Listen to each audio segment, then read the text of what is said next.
Oh my दिल 61 episode. Rahul रोते हुए ही अपना सर बही पर पटक पटक कर रो रहा होता है, तभी उसे वहां पर किसी की आवाज सुनाई देती है, जिसे सुन राहुल हैरान हो जाता है और अपनी नजरें उठाकर सामने देखता है तो उसके सामने एक बहुत ही ज्यादा बूढ़े पुजारी होते हैं। और इन पुजारी के बारे में लोगों का कहना था, इन्हें भगवान का आशीर्वाद प्राप्त है और इन्होंने कई सारी सिद्धियां प्राप्त की है, साथ ही ये बहुत ही पहुंचे हुए बाबा है। राहुल को वहां पर ऐसे रोते हुए देखकर वो बाबा वहां पर आ जाते हैं और उसे देख बोले, तू भगवान को क्यों दोष दे रहा है बेटा, भगवान ने तेरे साथ कुछ भी नहीं किया है। जो भी किया है वो तो इंसान ने किया है और तेरी उम्र भगवान ने इतनी कम नहीं लिखी थी, ना ही तेरा साथ तेरी खुशी के साथ इतना कम लिखा था, बल्कि उस ईश्वर ने तो तेरा और तेरी खुशी का साथ जन्म जन्मों का लिखा था। भगवान इतने भी निष्ठुर नहीं है बेटा जितना तू उन्हें समझ रहा है। बोल बो राहुल को देखने लगते हैं। वही उस पुजारी की बात सुन राहुल उन्हें देखकर बोला, बाबा आप मुझे देख और सुन सकते हो। जिसे सुन वो पुजारी बोले, हाँ बेटा मैं तुझे देख भी सकता हूँ और सुन भी सकता हूँ, साथ ही तुझे देखकर मैं तेरी सारी जन्म कुंडली भी बता सकता हूँ। जितना ये सब सच है उतना ही सच एक ये भी है, तुझे तेरे प्यार से जुदा इस ईश्वर ने नहीं बल्कि किसी इंसान ने किया। साथ ही तेरे और खुशी का साथ इतना कम भी नहीं लिखा है जितना तू सोच रहा है। जिसे सुन राहुल रोते हुए बोला, ये आप क्या बोल रहे हो बाबा, मैं मर चुका हूँ और अब मैं एक इंसान नहीं बल्कि एक भटकती हुई आत्मा हूँ। बोल बो रोने लगता है और उसकी बात सुन पुजारी बोले, तू एक नेक दिल आत्मा है बेटा, तभी तो तू इस समय भगवान के दरबार में खड़ा है, जहाँ कोई भी दुष्ट आत्मा या शक्तियाँ नहीं सकती, वहीं पर तू खड़ा है। फिर वो थोड़ी देर शांत रहकर राहुल को देख बोले, क्या तू वापस से अपनी खुशी को पाना चाहता है?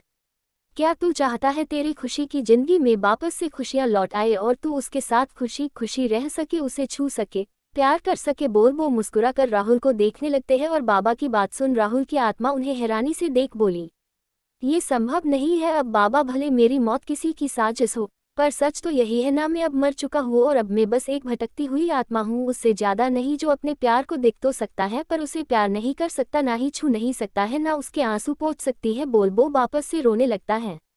उद्धरण चिन्ह। तभी बाबा उसे बोले, मूर्ख लड़का, इस दुनिया में कुछ भी असंभव नहीं है और फिर तेरा प्यार तो एकदम गंगा जल की तरह पवित्र और बिना किसी स्वार्थ का है, तो तू ऐसा कैसे बोल सकता है? मैं तुझे तेरे प्यार से मिला सकता हूँ, जिससे तू न सिर्फ अपने प्यार के साथ खुशी से रह सकता है बल्कि उसके साथ अपनी सारी जिंदगी खुशी से बिता भी सकता है। बोलबो उसे देख बोले, रास्ता कठिन जरूर है पर वो तुझे तेरे प्यार से मिलाने के लिए ही है और तू नहीं जानता, पर तेरी खुशी के जिंदगी में अभी तो बस गमों की शुरुआत हुई है, आगे तो उसके रास्ते और भी मुश्किल होने वाले हैं, यहाँ तक उसकी जान को भी खतरा है और मुझे पता है तू अपनी खुशी को मरने नहीं देगा, इसलिए मेरी बात मान ले बेटा। बेशक तुम दोनों ने लोगों की मदद की है और सबका अच्छा ही किया है, पर तुम शायद भूल गए, तुमने जितने अच्छे काम किए उतने ही दुश्मन भी बना लिए हैं, जिनके निशाने में अब तेरी खुशी है। बोलते हुए वो उसकी तरफ इशारा कर बोले, और तुझे उन बुरे लोगों से अपनी खुशी को बचाना है तो तुझे मेरी बात माननी होगी, तेरे पास कोई और रास्ता भी नहीं है। बोल बो उसे कुछ बताते हैं, जिसे सुन राहुल की आत्मा बोली, ठीक है बाबा, आप जैसा बोलोगे मैं वैसा ही करूँगा, मैं अपनी खुशी के लिए कुछ भी कर सकता हूँ। बोल वो वहाँ से चला जाता है। दूसरी तरफ खुशी सड़कों पर ही जोर जोर से चिल्लाकर राहुल की आत्मा को बुला रही होती है, पर वो उसे कहीं भी नहीं दिखता है। ये देख वो वही बीच सड़क पर बैठकर ही फुट फुट कर रोते हुए बोली, मुझसे बात कर राहुल, ऐसे मुझे छोड़कर मत जा। बोल वो अपना सर जमीन पर रख लेती है और वैसे ही जमीन पर अपना सर रख रोते हुए बोली, तू इंसान बनकर मेरे सामने हो या एक आत्मा बनकर मुझे कोई फर्क नहीं पड़ता, बस तू मेरे साथ मेरे पास रह, मेरे लिए इतना ही काफी है। वापस आ जाना। कहाँ चला गया? मैं नहीं रह पाऊंगी ऐसे, तू आ जा मेरे पास। अगर तू मेरे पास नहीं आ सकता तो तू मुझे भी अपने साथ ही ले चल, पर प्लीज मेरे पास आ जाना। बोल बो सिसक सिसक कर रो रही होती है और इतना ज्यादा रोने के कारण उसकी आवाज भी अब भारी हो जाती है। तभी राहुल की आत्मा उसके पास आकर बोली, तुझे अब मेरे बिना ही कुछ समय रहना होगा। खुशी बोल बो उसके पास ही बैठ जाता है और उसे देख बोला, देख मेरी सारी बातों को बिना कोई सवाल जवाब किए सुन। खुशी बोल बो उसे देखने लगता है और खुशी भी उसे देख अपना सर उठाकर उसे देख अपने आंसुओं को पोंछ लेती है। तब राहुल बोला, मेरे जाने का समय हो गया खुशी, अब मुझे जाना होगा। बोल बो उससे दूर जाने लगता है और बोला, अब तुझे खुद ही अपना ख्याल रखना होगा, पर मैं बहुत जल्दी ही तेरे पास वापस लौट कर आऊंगा, तब तक तू मेरा इंतजार करना, पर अभी तुझे मेरे बिना रहना ही होगा। बोल बो उसे कुछ ऐसा बोलता है जिसे सुन खुशी के होश भी उड़ जाते हैं और वो उसे अपनी आंसुओं से भरी लाल आंखों से देखने लगती है तो राहुल बोला, लौट जा खुशी, जहाँ से आई है वहीं पर लौट जा, क्योंकि अभी मुझे जाना होगा। इतना बोल उसकी आत्मा वहां से गायब हो जाती है। यहाँ से अब राहुल की आत्मा का रोल खत्म होता है और अब वो आप सबको इसके सीजन 2 में मेन लीड रोल में देखने को मिलेगा, जिसके पास एक शरीर भी होगा और वो अपनी खुशी के साथ भी रहेगा, पर वो एक हॉरर स्टोरी होगी। और खुशी बस अपनी बहती हुई आंसुओं से भरी आंखों को लिए उस खाली जगह को देखने लगती है जहां अभी कुछ सेकंड पहले ही राहुल की आत्मा थी। उसे देख वो और रोने लगती है और जोर से अपने दोनों हाथों को हवा उठाकर चिल्लाए, राहुल। उसकी आवाज में इस समय इतना ज्यादा दर्द होता है जिसे शब्दों में बता पाना काफी मुश्किल होगा। और उसकी उस तड़प को शायद ऊपर दिख रहे आसमान ने भी देख लिया था, इसलिए वो भी खुशी के साथ ही रोने लगते हैं। और वहां पर जोरों की बारिश होने लगती है और बैकग्राउंड में गाना बजने लगता है। क्यों ना बोले मुँह से मोहन, क्यों है रूठे रूठे मोहन, क्यों कैसे मानाओ कैसे मानाओ। उसी रात सुबह के 4 बजे ब्रोकन हार्ट क्वीन के अकाउंट से एक वो गाने का वीडियो अपलोड होता है। और जो अपलोड होते हैं फिर से एक बार सोशल मीडिया प्लेटफॉर्म में तहलका मचा देता है। और उसके अकाउंट में फिर से एक बार मस्ती की बाढ़ सी आ जाती है। और लोग उससे तरह तरह के सवाल करने लगते हैं, पर वो लड़की ना ही किसी के मस्जिद को देखती ना ही किसी को ऑनलाइन शो होती, जिस कारण उसके चाहने वालों के साथ ही कुछ एंटरटेनमेंट कंपनी का भी दिल टूट जाता है, जो उसे कब से अपनी कंपनी में शामिल करने के लिए लाइन पर खड़े होते हैं। सुबह का समय जब राहुल मित्तल की आंखें खुलती हैं तो उसके सामने रात को जो कुछ भी हुआ वो सब किसी फिल्म की पिक्चर की तरह उसकी आंखों के सामने दिखाई देने लगता है, जिसे याद कर वो अपना सर पकड़ लेता है और खुद से बोला, ये मैंने क्या कर दिया। मैं अपने गुस्से में इतना पागल हो गया, जिस कारण मैं एक लड़की के आंसू, उसका दर्द, उसकी तकलीफ कुछ भी नहीं देख पाया। बोल वो गिल्टी फील करने लगता है और उसे अपने सीने में काफ़ी तेज दर्द महसूस होने लगता है। और इससे पहले वो खुशी के लिए बुरा फील करता, उससे पहले ही उसके मोबाइल में मोनिका का एक मैसेज आता है जिसमें लिखा होता है, मैं 2 महीने बाद वापस मुंबई आ रही हूँ और जब मैं इस बार वहाँ आऊँ तो तब तक तुम अपनी उस गवार बीबी को अपनी जिंदगी से बाहर निकाल फेंक देना, और तुमने ऐसा नहीं किया तो मुझे भूल जाना मोनिका। इतना लिख वो मैसेज खत्म हो जाता है और राहुल के दिमाग में फिर से खुशी के लिए नफरत वाले भाव आ जाते हैं। वो बैग की तरफ देखता है जहाँ पर उसे खुशी तो नहीं दिखती, पर बैग की चादर पर उसे कुछ निशान जरूर दिखते हैं, जिसे देख उसके दिमाग में फिर से शैतानी चमक आ जाती है। और वो उस चादर को बेड से हटाकर उसे अच्छे से फोल्ड कर अपने कबर्ड में रख लेता है और उसके बाद वो उसी शैतानी चमक अपने चेहरे पर लिए बाथरूम में चला जाता है। 62 एपिसोड। मित्तल मेंशन। सुबह के समय जब सारे लोग नाश्ते के लिए आते तो टेबल पर खाना लगा देख सारे लोग अपनी अपनी चेयर पर बैठ जाते हैं। राहुल भी अपनी चेयर पर आकर बैठ जाता है। तभी खुशी भी किचन से अपने हाथ में खाने के कुछ बर्तन लिए आती है और जैसे ही यामिनी खुशी को वहां पर देखती है उनकी आंखों में फिर से खुशी के लिए गुस्सा और नफरत साफ देखी जा सकती थी। वो एक मेड को आवाज लगा को जोर से चिल्लाती है, जिसे सुन सारे नौकर वहां पर आकर खड़े हो जाते हैं। ये देख यामिनी जोर से ऊंची आवाज में सबको देख बोली, खाना किसने बनाया है। जिसे सुन एक मेड डरते हुए बोला, मैडम खाना तो रोज की ही तरह खुशी मैडम ने बनाई है। उस मेड का इतना कहना ही था, उतने में ही यामिनी एक जोर का तमाचा उस नौकर के गाल पर मारकर, ये सारा खाना उठाओ और इसे ले जाकर सड़क पर फेंक दो। बोल वो गुस्से से खुशी को देखने लगती है और अपनी बात को आगे बढ़ाकर बोली, आज के बाद ये लड़की इस घर के किसी भी काम में अपना हाथ न लगाए, इसका ध्यान तुम सबको रखना है और साथ ही इस बात का भी ध्यान रखना, ये लड़की आज से बल्कि अभी से ही मेरे घर के किचन में ना जाए और अपने इन गंदे हाथों से किसी भी सामान को ना छुए। अगर मुझे गलती से भी पता चला इस लड़की ने घर का कोई भी काम किया या किचन में अपने गंदे पैर रखी तो तुम सबकी नौकरी गई समझो। बोल वो अपनी चेयर से उठ जाती है, उद्धरण चिन्ह, और आगे बोली, किचन के सारे बर्तनों को बाहर फेंक दो, किचन में जो भी राशन पानी जितना भी सामान है उन सबको बाहर फेंक दो और दूसरा सामान और बर्तनों को लाकर किचन में रखना और इस घर की अच्छे से सफाई करो। मुझे इस जैसी चरित्रहीन और बदचलन लड़की की परछाई भी अपने घर के किसी कोने में दिखनी नहीं चाहिए। बोल वो अपने कमरे में जाते हुए बोली, जब सब कुछ हो जाए तो पापा और हम दोनों का नाश्ता हमें हमारे कमरे में ही भेज देना। इतना बोल वो खुशी को बेहद ही नफरत भरी नजरों से देख अपने कमरे की तरफ बढ़ जाती है और उसके साथ ही सीनियर मित्तल और साहिल मित्तल दोनों ही अपने कमरे में चले जाते हैं और खुशी बस अपनी आंखों में मोटे मोटे आंसुओं को लिए सबको जाते हुए देख रही होती है।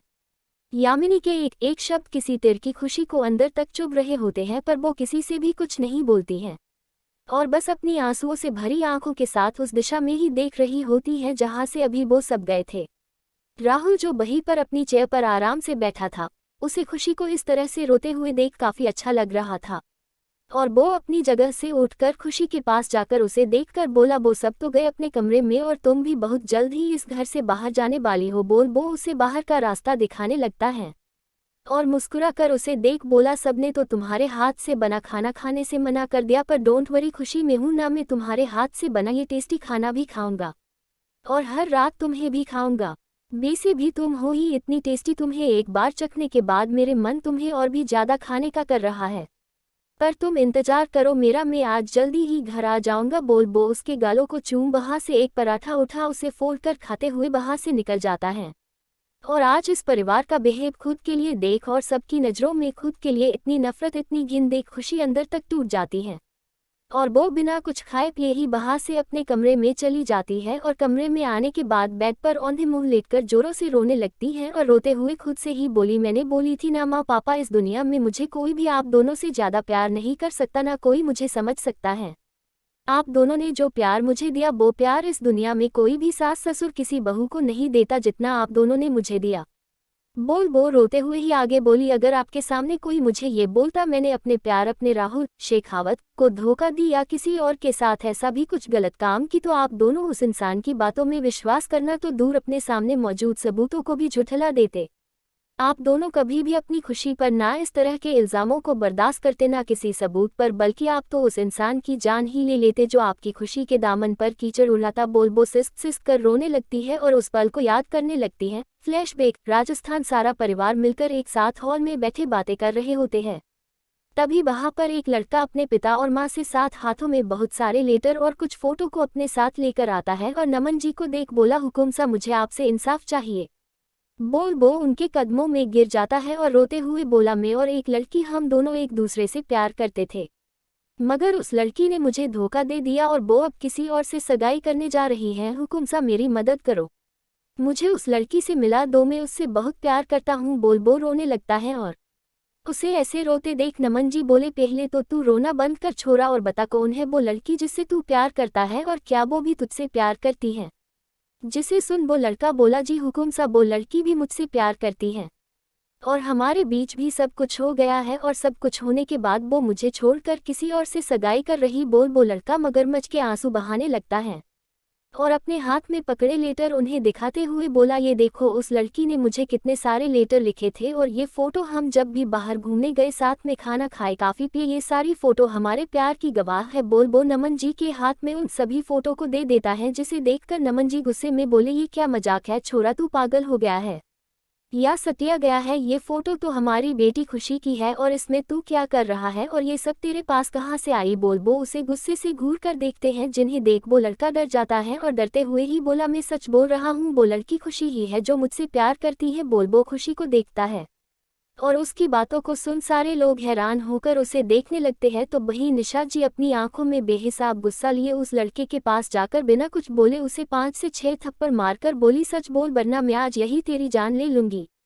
तुझे पता भी है तू बोल क्या रहा है? अगर भगवान भी आकर हमें ये बोले हमारी खुशी हमें और हमारे बेटे को धोखा दे रही है, तब भी मैं नहीं मानने वाली, क्योंकि हमें हमारी खुशी पर खुद से भी ज़्यादा भरोसा है। बो खुशी को देखती है जिसकी आंखें कुछ नमसी होने लगी थी, जिसे साफ कर निशा जी बोली, खुशी बेटा तू क्यों रो रही है? मुझे और तेरे पापा को, हम दोनों को तुझ पर भरोसा है बेटा, तो इस तरह से रोना बंद कर। बो उसे अपने गले से लगा लेती है। तभी वो लड़का अपने दोनों गाल पर हाथ रख अपने चेहरे से नकली दाढ़ी मुछ निकाल बोला, आह आंटी बड़ी जोर का मारा आपने, हम तो बस मजाक कर रहे थे और ये देखना चाहते थे आप दोनों को अपनी इस बेटी पर कितना भरोसा है, और आज देख भी लिया। बो अपने माँ बाप के गेटअप में आए उनके दोस्तों के साथ हंसने लगता है, जिन्हें ऐसे हंसते देख नमन जी बोले, आज तो ऐसा मजाक किया बेटा, पर आगे कभी भी ऐसा मजाक मत करना वरना मेरी तलवार होगी और तुम्हारा सर समझे। बो उसे घूर कर देखते हैं।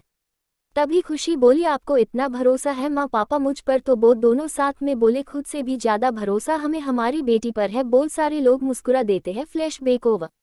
उस पल को याद कर खुशी रोते हुए बोली, आप दोनों की तरह मुझ पर भरोसा और प्यार दोनों चीज़ कोई भी नहीं करता सकता। माँ पापा आज मुझे सच में आपकी बहुत याद आ रही है। बोलते हुए वो बेसे ही काफ़ी देर तक रोते हुए बेसे ही सो जाती है। मुझे पता है आप सबको खुशी के लिए बहुत बुरा लग रहा है, पर जरूरी तो नहीं ना हर स्टोरी में हीरोइन स्टोन और लोगों को जवाब देने वाली हो। कुछ कहानी में हीरोइन खुशी की तरह ही सब कुछ सहती है। 63 एपिसोड। मित्तल मेंशन यामिनी के बोले अनुसार ही नौकर ने कुछ घंटों में ही किचन का सारा सामान और बर्तन सब कुछ बाहर सड़क पर फेंक दिए थे और मार्केट से सारा दूसरा सामान लाकर किचन को पहले जैसा कर लिए थे। यहाँ तक सारे घर की भी काफी अच्छे से सफाई कर लिए थे। रात का समय सारे लोग डिनर कर अपने कमरे में सोने के लिए जा चुके थे, मगर यामिनी वही सोफे पर बैठी राहुल के आने का इंतजार कर रही होती है और जैसे ही राहुल उन्हें घर के अंदर आते हुए दिखता है ये देख वो राहुल से बोली आ गए तुम बेटा। जिसे सुन राहुल मासूम सी शकल बनाकर बोला हाँ मोम में आ गया। बोल वो अपने कमरे में जाने लगता है। ये देख यामिनी उसका हाथ पकड़ बोली राहुल बेटा मैंने सोच ली हूँ। बोलते हुए वो उसे देखने लगती है और अपनी मोम की बात सुनकर राहुल के फेस पर मुस्कान आ जाती है, पर वो जल्दी से उस मुस्कान को छुपा कर बोला क्या सोच लिया आपने मोम। जिसे सुन यामिनी बोली मैंने सोच ली हूँ बेटा, हम उस लड़की को डिवोर्स देकर यहाँ से भेज देंगे और उसके बाद तुम जिससे चाहो उससे शादी कर सकते हो। अब मैं या कोई और तुम्हें नहीं रोकेगा। अपनी मोम की बात सुन राहुल खुद से बोला अरे नहीं मोम, अभी तो मोनिका को आने में 2 महीने बाकी हैं। जब तक मैं अकेला क्या ही करूँगा। वैसे भी वो लड़की काफ़ी ज़्यादा सुंदर है, अगर मैं 2 महीने उसे अपने पास रख अपनी नीड्स पूरी करता हूँ तो क्या ही बुराई है। सोच वो यामिनी से बोला ठीक है मोम, जैसा आप बोलो मैं वैसा करने के लिए तैयार हूँ, पर मोम मैं 2 महीने बाद उसे डिवोर्स दूंगा। उससे पहले नहीं। उस लड़की ने मुझे धोखा दिया है तो उसे उसकी गलती की सजा भी तो मिलनी ही चाहिए ना। और जिस तरह उसने मेरा दिल तोड़ी है ठीक उसी तरह मैं भी उसका दिल तोड़ दूंगा, तब उसे पता चलेगा दिल टूटने पर कैसा लगता है। जिसे सुन यामिनी बोली ठीक है तुझे जो भी करना है कर, पर याद रहे वो लड़की कभी भी अपने कमरे से बाहर ना निकले। मैं उसकी परछाई भी अपने घर पर बर्दाश्त नहीं कर सकती। जिसे सुन राहुल बोला ठीक है मोम, वो लड़की उस कमरे से बाहर नहीं निकलेगी। बोल वो वहां से अपने कमरे की तरफ बढ़ जाता है। जब राहुल अपने कमरे का डोर खोल अंदर आता है तब उसे अपने कमरे में लाइट ऑफ दिखते हैं। ये देख वो खुद से बोला ये खुशी कहाँ गई। उसने लाइट भी ऑन नहीं की। बोल वो कमरे का लाइट ऑन कर डोर अंदर से बंद कर देता है और पूरे कमरे में देखता है तो खुशी उसे बैग पर सोती हुई दिखाई देती है।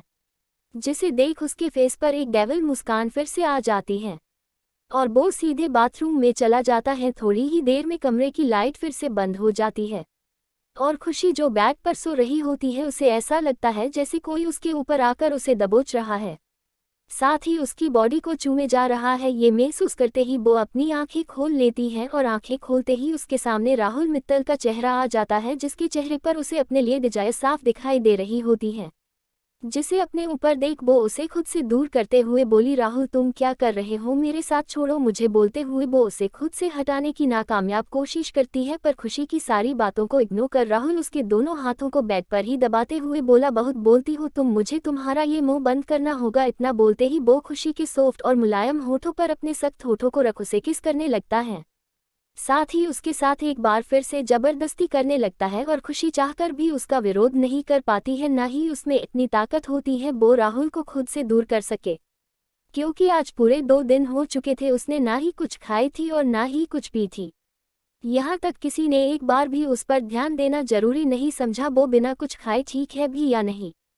थोड़ी देर बाद फिर से उस कमरे में खुशी के रोने की और दर्द से तड़पने की आवाज़ गूंजने लगती है और कुछ घंटों बाद वो आवाज़ भी एकदम शांत हो जाती है।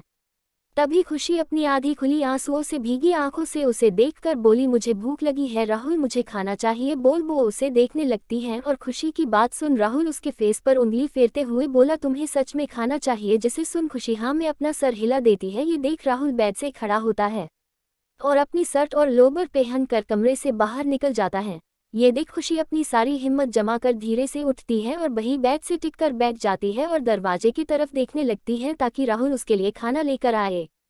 थोड़ी ही देर में राहुल वापस कमरे में आता है और अपने हाथ में लाई प्लेट को लाकर जमीन पर रख बोला लो खाना खा लो। खुशी बोल वो खुशी को खाने की प्लेट की तरफ इशारा करता है, जिसे देख खुशी भी जल्दी से बेड से नीचे उतरने लगती है, पर ब्लैंकेट में पैर फंसने के कारण वो सीधे जाकर जमीन पर गिर जाती है और उसकी दर्द से भरी एक आह निकल जाती है। जिसे ऐसे देख राहुल मुस्कुरा देता है और बोला खाना खाओ खुशी। जिसे सुन खुशी जल्दी से उठकर खाने की प्लेट के पास जाती है तो वो ये देख हैरान हो जाती है, खाने की प्लेट में बस थोड़े से चावल होते हैं। जिसे देख वो अपनी नजरें उठाकर राहुल की तरफ देखती है तो राहुल उसे देख बोला क्या हुआ खुशी, खाओ उसे नहीं तो मैं उसे वापस ले जाऊंगा। बोल वो ऐसे दिखाता है जैसे वो खाना लेकर ही जाने वाला हो। और राहुल का एक्शन देख खुशी जल्दी से उस प्लेट को उठा, उसमें रखा चावल की कोर बना जैसे ही अपने मुंह में रख चबाती है, वैसे ही वो उसे जल्दी से बाहर थूक भी देती है और जल्दी से पानी का ग्लास उठा पानी का एक घुट निगलती है, वैसे ही वो उस ग्लास को नीचे रख हैरानी से राहुल को देखने लगती है और उसकी आंखों में मोटे मोटे आंसू आ जाते हैं, जिसे देख राहुल हंसते हुए बोला, क्या हुआ, खाना अच्छा नहीं लगा? बोल हंसते हुए बेड पर जाकर लेट जाता है और खुशी अपनी आंसुओं से भरी आंखों को लिए उस खाने के नाम पर दिए चावल को देखती है जिसमें डिब्बे भर नमक होता है और वो उस पानी को देखती है जिसमें लाल मिर्च मिली हुई होती है। ये देख उसकी आंखों के आंसू रुकने का नाम ही नहीं लेते और वो उसे वैसा ही छोड़कर अपनी जगह से खड़ी होती है और धीमे कदमों से चलकर बेड पर जाकर खुद को ब्लैंकेट से ढक अपनी आंखें बंद कर लेती है। उसे ऐसे देख राहुल मुस्कुरा कर बोला, इसकी आदत डाल लो खुशी, क्योंकि अब से तुम्हें रोज यही खाना है। बोल वो उसे अपनी बाहों में भर लेता है और खुशी भी उसे कुछ नहीं बोलती, वो बस अपनी आंखों को बंद कर अपना सर राहुल के सीने में रख उसकी धड़कनों को सुनते हुए ही सो जाती है। और राहुल मित्तल ये देख हैरान होता है, उसका इतना सब करने के बाद भी खुशी उसके सीने से ही लगकर सो रही है।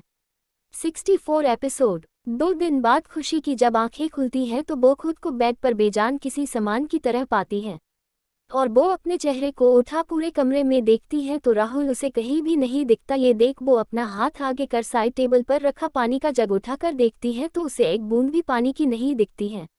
ये देख उसकी आंखों में आंसू की कुछ बूंद आ जाती है और वो अपनी सारी हिम्मत जमा कर बेड से उठकर खड़ी होकर बाथरूम में चली जाती है, जहां उसे अपने सामने ही लगे मिरर में अपना ही अक्स दिखाई देता है, जिसे देखकर उसकी आंखें दोबारा से आंसुओं से भर जाती हैं। इस समय उसे अपनी बॉडी पर काफ़ी ज़्यादा दर्द महसूस हो रहा होता है, खासकर अपनी बॉडी के निचले हिस्से में, जिस कारण उसकी आंखों में न चाहते हुए भी आंसू आ जा रहे होते हैं।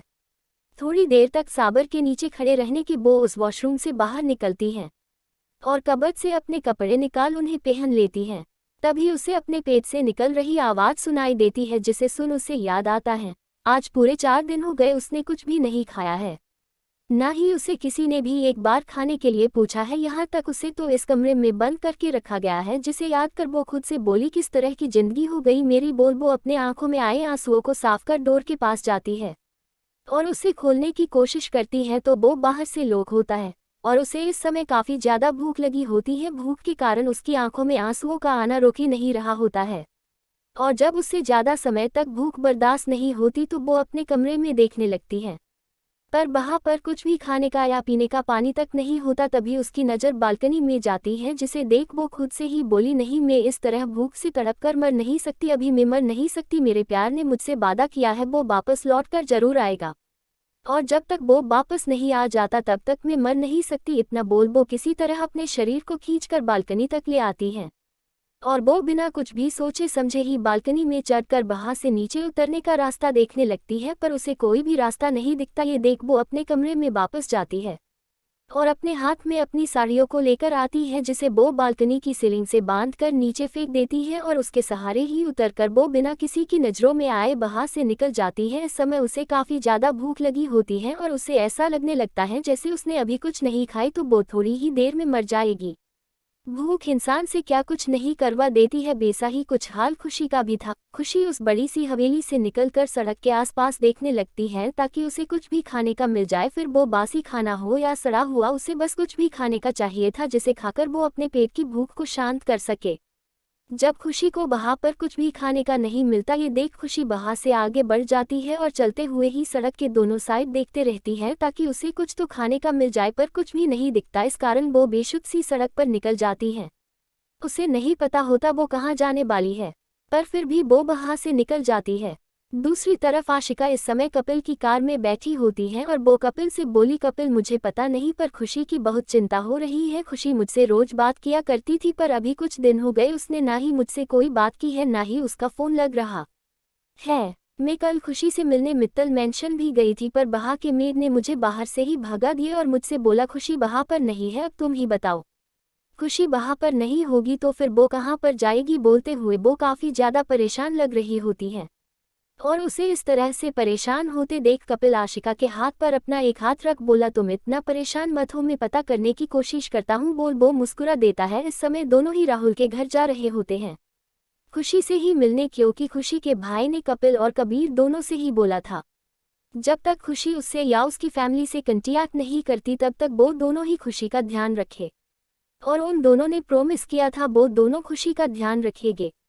और आशिका के बोलने पर कपिल और कबीर दोनों ही उसके साथ मित्तल मेंशन जा रहे थे। कपिल और आशिका दोनों बातें कर रहे होते हैं और कबीर पीछे की सीट पर बैठा खिड़की के बाहर देख रहा होता है। तभी कबीर की नज़र एक लड़की पर पड़ती है जिसे देख उसकी आंखें हैरानी से फैल जाती हैं। और वो कपिल से बोला, भाई गाड़ी रोक जल्दी से, बोलते हुए वो बाहर की तरफ ही देख रहा होता है। और कबीर के ऐसे अचानक बोलने के कारण कपिल भी जल्दी से गाड़ी रोक देता है, जिसे देख कबीर जल्दी से गाड़ी से बाहर निकल जाता है। और उसे ऐसे बाहर निकलते देखकर आशिका और कपिल भी बाहर निकलकर कबीर के पीछे जाते हैं। तो वो तीनों अपने सामने का नज़ारा देख हैरान होते हैं। खुशी एक कचरे के ढेर के पास एक कुत्ते से लड़ रही होती है, वो भी एक रोटी के लिए, और खुशी की हालत काफ़ी ज़्यादा खराब भी दिख रही होती है। एक बासी रोटी जो ना जाने कितने ही दिन की होगी वो ज़मीन पर कूड़े के बीच पड़ी होती है, और खुशी उस रोटी के लिए कुत्तों से लड़ रही होती है। उद्धरण चिन्ह। और कुछ लोग वहां पर खड़े होकर तमाशा देख रहे होते हैं, तो कुछ लोग वहां पर खड़े होकर वीडियो बना रहे होते हैं। पर खुशी को उन सब से कोई फर्क नहीं पड़ता, उसे तो बस इस समय अपने पेट की भूख मिटाने से मतलब था। जब वो तीनों ये सब देखते हैं तो उनकी आंखें हैरान हो जाती है। तभी उन्हें खुशी की आवाज़ सुनाई देती है जो उस कुत्ते से बोली, नहीं तुम ये रोटी नहीं खा सकते, इसे पहले मैंने देखी हूँ तो ये मेरी हुई। बोल वो रोटी उठाने लगती है तो खुशी की बात सुन वो कुत्ता खुशी को देख जोर से भौंकने लगता है और उसे अपने पैने नुकीले दांत दिखाने लगता है, जिसे देख खुशी डर जाती है। पर फिर भी वो पीछे नहीं हटती और वो कुत्ता उसे जोर से भौंक रहा होता है। तभी खुशी रोते हुए उस कुत्ते से बोली, देखो तुम्हें भी भूख लगी है और मुझे भी भूख लगी है, हम दोनों ने ही कब से खाना नहीं खाया, एक काम करते हैं आधी रोटी तुम खा लो और आधी रोटी मैं खा लेती हूँ। बोलते हुए ही वो बेहोश होकर वहां पर कुएं में ही गिर जाती है, जिसे देख वो आशिका और कपिल दोनों ही जल्दी से उसके पास जाकर उसे उठाने की कोशिश करते हैं। और कबीर उन सभी लोगों को देख बोला, यहाँ क्या कोई तमाशा हो रहा है जो तुम सब यहाँ भीड़ लगाकर खड़े हो, चलो निकलो यहाँ से। बोल वो उन सबको घूरने लगता है और कबीर की बात सुन और उसे वहां पर देख सारी भीड़ वहां से भाग जाती है।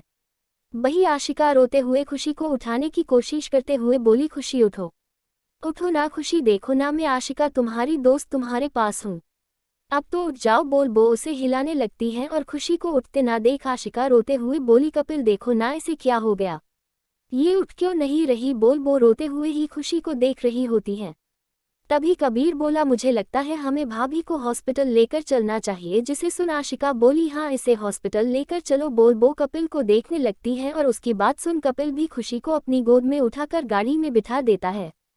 थोड़ी देर बाद डॉक्टर खुशी को चेक करती है और उसे अच्छे से चेक करने के बाद वो आशिका और उन दोनों को देखने के बाद बोली, इन्होंने करीब 4 से 5 दिन हो गए कुछ खाया नहीं है, जिस कारण बेहोश होकर गिरी है। बोलते हुए वो शांत हो जाती है। फिर भी उन तीनों को देख बोली, ये कौन है आप तीनों की, जिसे सुन आशिका अपने आंखों के आंसू पोंछ बोली, डॉक्टर ये मेरी छोटी बहन है।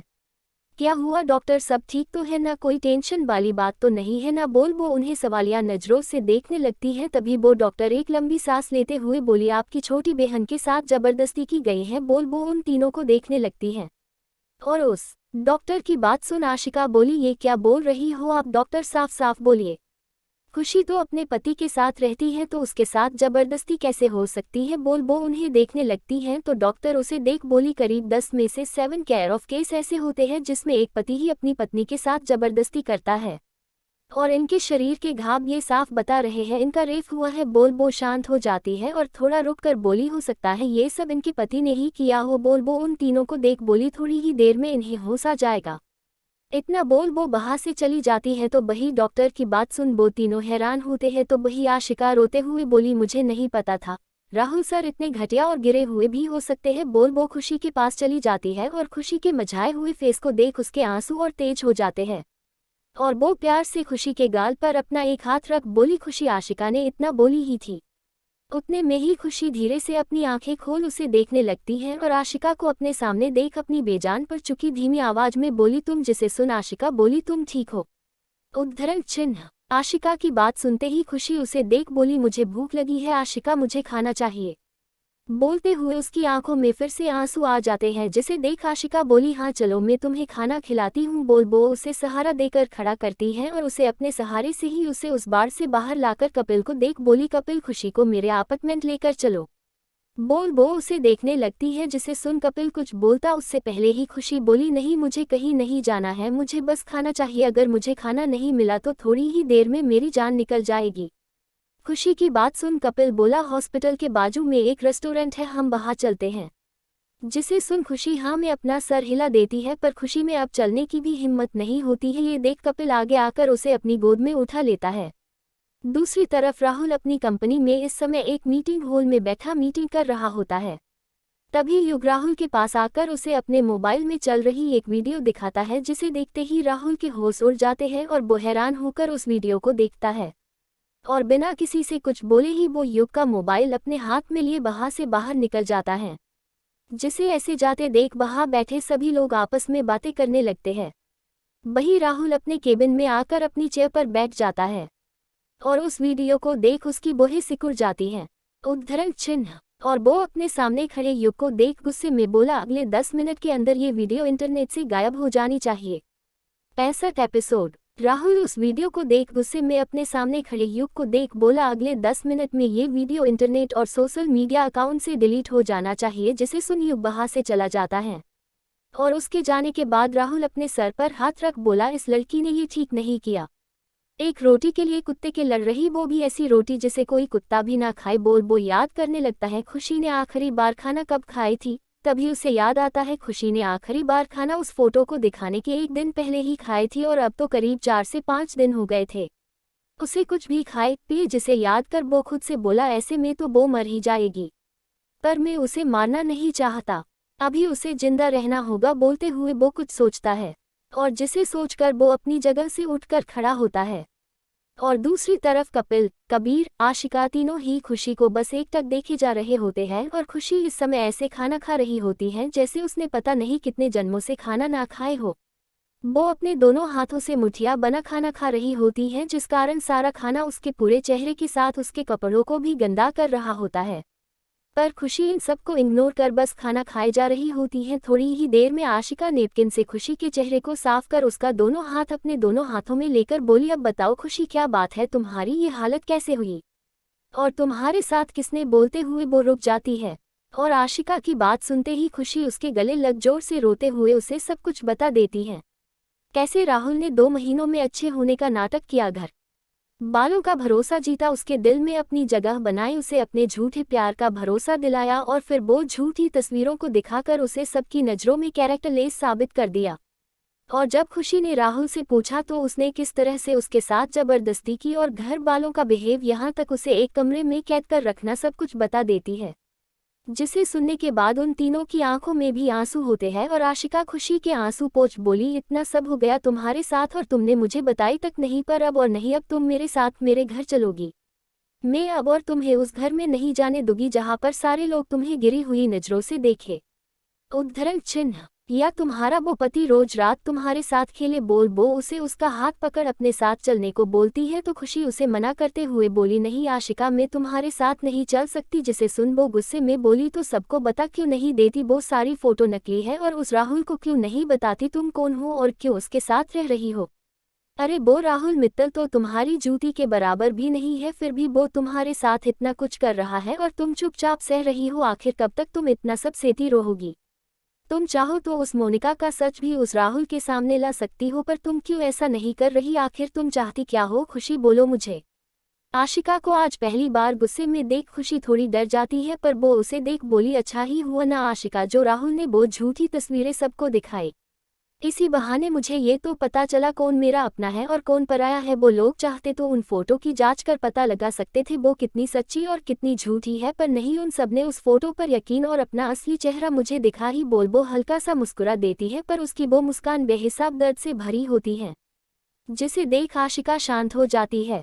तभी खुशी बोली, जैसा चल रहा है चलने दो आशिका, अभी जो आंसू जो दर्द तकलीफ ये लोग मुझे दे रहे हैं, देखना उतना ही एक दिन ये सब अपनी गलती पर रोने वाले हैं, पर तब तक मैं इन सब से बहुत दूर चली जाऊंगी। बोल शांत हो जाती है और उन तीनों को देख बोली, तुमने आज मुझ भूखी को खाना खिलाया है, एक दिन में इसका रिटर्न गिफ्ट आप सबको जरूर दूंगी। बोल वहां से निकल जाती है, जिसे देख कपिल बोला, मैं तुम्हें छोड़ देता हूँ भाभी। जिसे सुन खुशी बोली, बनाना ही है तो बहन बना लो भैया, पर मैं आपकी भाभी नहीं बनना चाहती। इतना बोल वो पैदल ही वहां से निकल जाती है।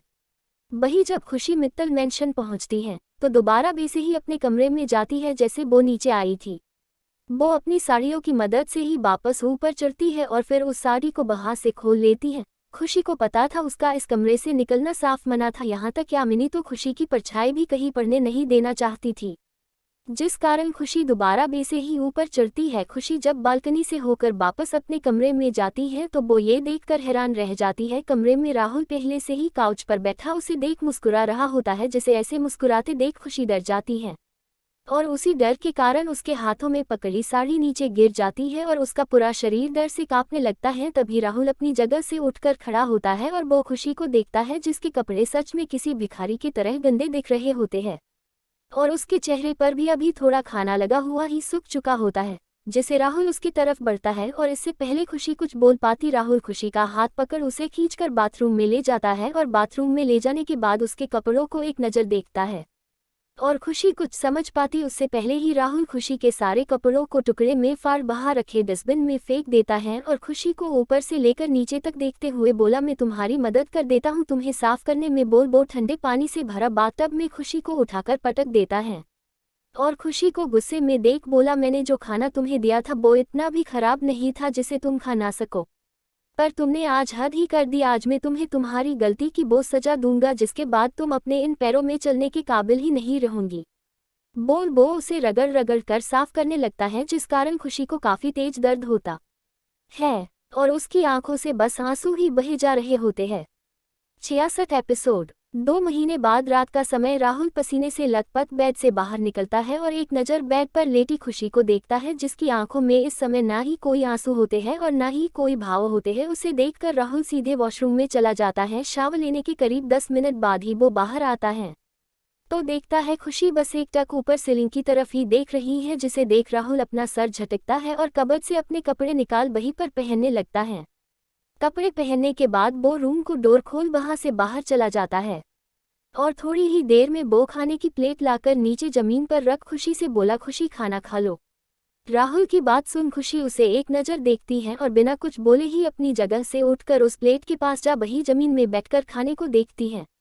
जो खाने के नाम पर 2 रोटी वो भी 2 दिन बासी और सब्जी के नाम पर नमक और मिर्च, जिसे देखकर खुशी कुछ भी नहीं बोलती, ना ही वो कोई रिएक्ट करती है, बल्कि वो उस नमक और मिर्च को मिला उसने थोड़ा सा पानी डाल उसके साथ ही उस रोटी को खाने लगती है, जिसे खाने पर खुशी के गालों में तेज दर्द होने लगता है क्योंकि रोटी काफ़ी ज़्यादा कड़क होती है, पर फिर भी खुशी उसे धीरे धीरे कर आराम से खा रही होती है। राहुल खुशी को देखता है और अपने मन में बोला, बस आज की रात खुशी, उसके बाद तुम मुझसे हमेशा के लिए आज़ाद। बोल वो मुस्कुराने लगता है और आराम से जाकर बेड पर फैलकर सो जाता है।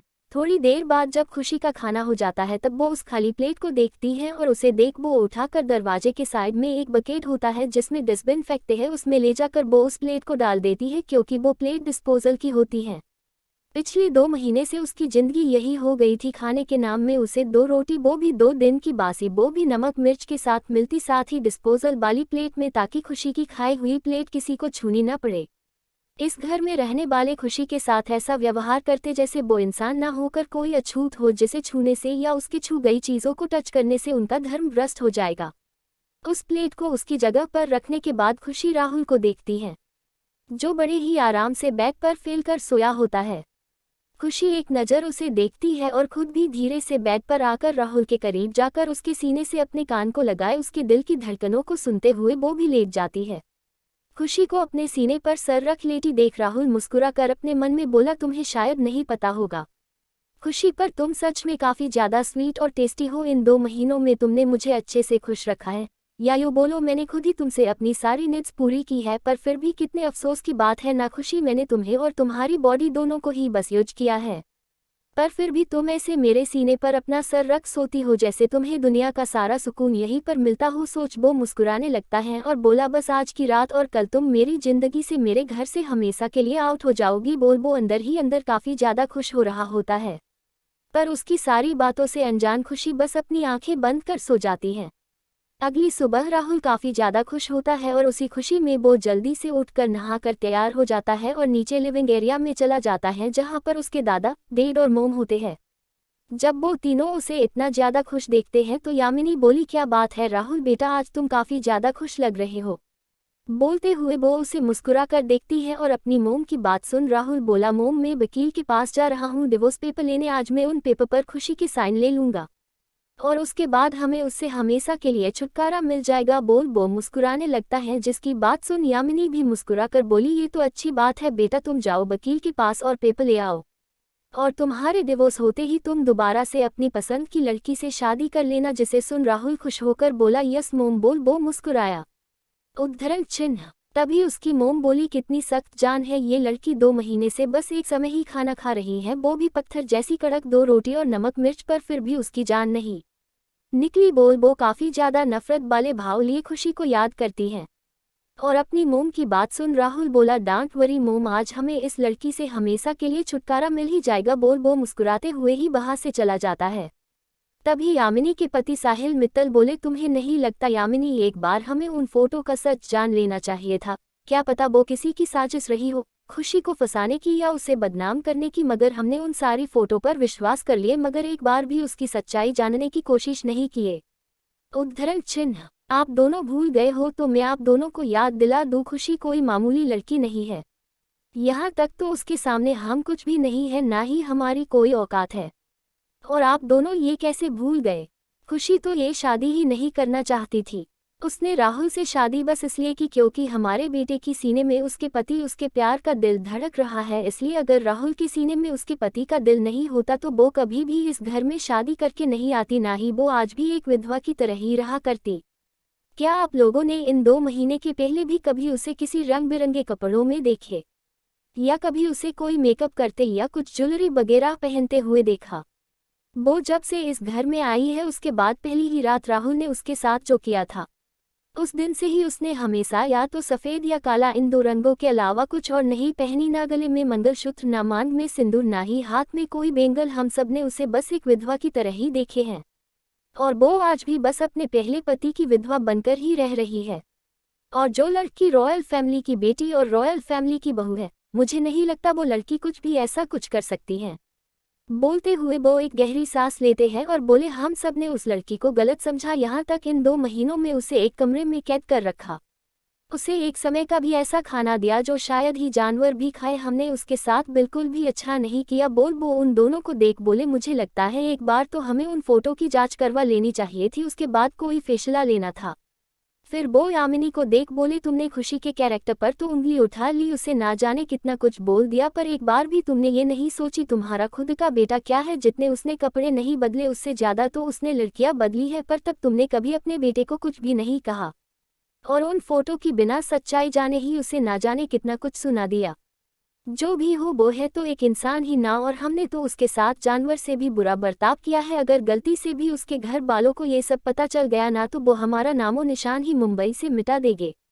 वैसे भी मुंबई में हमारा राज चलता है, पर उन लोगों का तो देश हो या विदेश सभी जगह राज चलता है। वो एक गहरी सांस लेते हैं और बोले, क्या तुम्हारे पास वो फोटो है? जिसे सुन यामिनी बोली, हाँ मेरे पास है। जिसे सुन साहिल बोले, तो उसकी जांच करो और पता लगाओ वो फोटो किसने यहाँ भेजी और उसका मकसद क्या है। तुमने बिना कुछ सोचे समझे उस बच्ची को अपनी ही नज़रों में कैरेक्टर लेस समझ लिया और तुम्हारे साथ हमने भी उसे वैसा ही समझा, पर किसी ने भी एक बार सच्चाई जानने की कोशिश नहीं की। इतना बोल वो वहां से चले जाते हैं। वही साहिल की बात सुन यामिनी गहरी सोच में पड़ जाती है और वो खुद से ही बोली, ये बात मैंने क्यों कभी नहीं सोची, फोटो नकली भी हो सकती है और आजकल टेक्नोलॉजी इतनी ज़्यादा एडवांस हो चुकी जिस कारण ऐसी फ़ोटो बनाना कितना आसान है। सोचते हुए वो गहरी सोच में डूब जाती है, पर वो खुद से ही बोला, पर ऐसा कौन कर सकता है? कौन होगा जो खुशी के साथ ऐसा सब कर सकता है? 67 एपिसोड। राहुल अपनी कंपनी में बैठा मोनिका के फ़ोन आने का इंतजार कर रहा होता है और साथ ही उसके हाथों में एक डिवोर्स पेपर थे जिस पर उसने साइन कर लिया था और वो उस साइन को देखते हुए बोला, बस एक बार तुम इन पेपर पर साइन कर दो खुशी, फिर तुम्हें भी मुझसे और उस कैद से छुटकारा मिल जाएगा और मुझे भी तुम जैसी गवार से छुटकारा मिल जाएगा और मैं अब मोनिका से शादी कर लूँगा, क्योंकि मोम और बाकी सब भी मान चुके हैं और तुम्हें तो घर से और मेरी ज़िंदगी से निकालना काफ़ी ज़्यादा आसान हो गया है, क्योंकि इन 2 महीनों में तुम जिस तरह की ज़िंदगी जी रही हो उस ज़िंदगी को जीने से बेहतर तो तुम मुझे छोड़कर जाना ही ठीक समझोगी। वो मुस्कुराने लगता है और अपने मोबाइल में समय देख बोला, आई थिंक मुझे अब मोनिका के घर जाना चाहिए, वैसे भी वो आ चुकी होगी।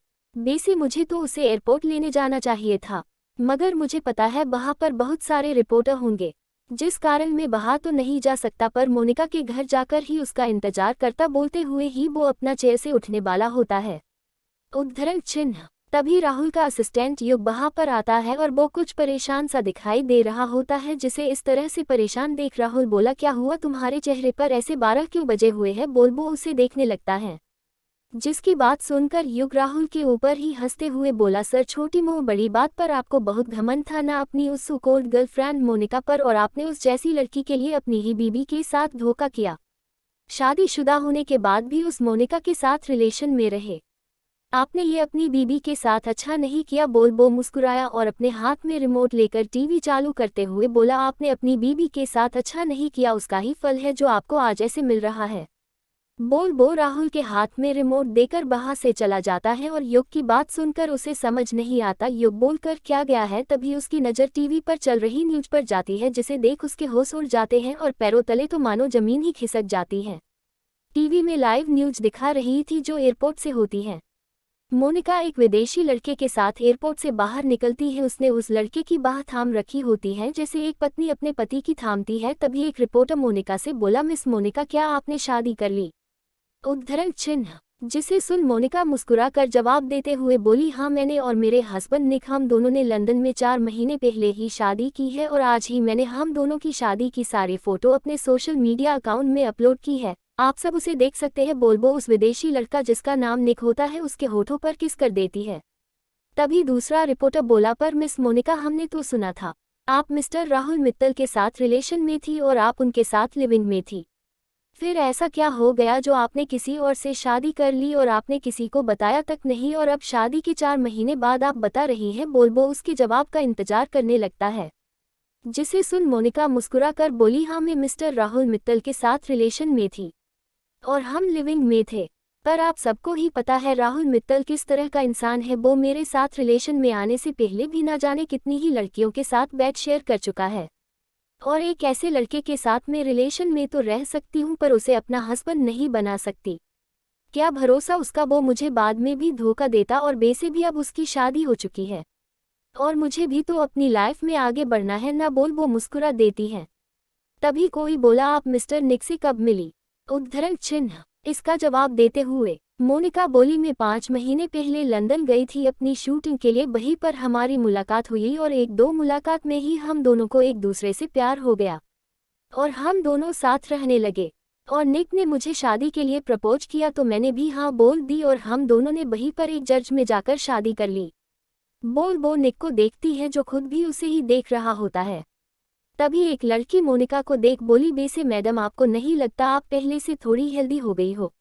जिसे सुन मोनिका बोली, हाँ वो इसलिए क्योंकि अब हम 2 नहीं 3 हैं, मैं और निक हम दोनों पेरेंट्स बनने वाले हैं। मैं 3 महीने और 3 वीक प्रेग्नेंट हूँ और बहुत ही जल्दी हमारा बेबी हमारे पास आने वाला है। बोल दोबारा से अपने पति के होठों पर किसकर बोली, I am too tired to go home baby, घर चले बेबी, वैसे भी मैं बहुत ज़्यादा थक गई हूँ। बोल उसकी बात थाम लेती है, जिसे देख और उसकी बात सुन वो लड़का बोला, लेट्स गो बेबी। बोल दोनों सारे रिपोर्टर को बाय बोल अपनी कार में बैठकर चले जाते हैं। उद्धरण चिन्ह। और सारे न्यूज चैनल यहाँ तक सोशल मीडिया प्लेटफॉर्म सभी में बस यही न्यूज ट्रेंड में चल रही होती है, यहाँ तक सर्च लिस्ट में भी पहले नंबर पर यही आ जाती है।